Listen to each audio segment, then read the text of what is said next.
లేకపోతే స్వాతంత్ర సమరయోధుల పేర్లు తెస్తారా?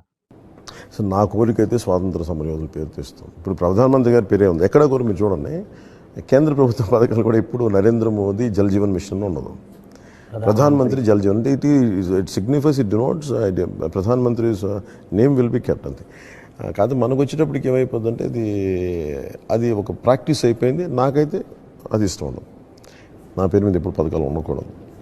మనకి ఎవరైతే ఆధారభూతమో ఈ నేల ఆంధ్రప్రదేశ్ ఆవిర్భావానికి మూలకారకుడు పొట్టి శ్రీరాములు గారు, వాళ్ళు మనం గుర్తించుకోవాలి. కానీ పవన్ కళ్యాణ్ వాళ్ళు వస్తుంటారు, వెళ్ళిపోతుంటారు.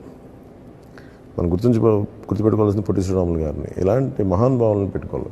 బూర్గుల రామకృష్ణారావు గారు ఉన్నారు. రెండు రాష్ట్రాలు ఏకమవడానికి తెలంగాణ ముఖ్యమంత్రిగా పదవి త్యాగం చేసిన వ్యక్తి. అలాంటి వ్యక్తుల్ని మనం గుర్తించాలి, గౌరవించాలి. ఇప్పుడు for example Telangana Andhra highway ఉందనుకోండి, మనం ఏం చేయాలి? బూర్గుల రామకృష్ణారావు హైవే పెట్టాలి. దాన్ని అలాంటివి పెడితేనే కదా సరైన సంకేతాలు పంపినట్టు అవుతుంది. నేను మటుకు వ్యక్తిగతంగా నా పేర్లు పెట్టుకుని నాకు ఇష్టం.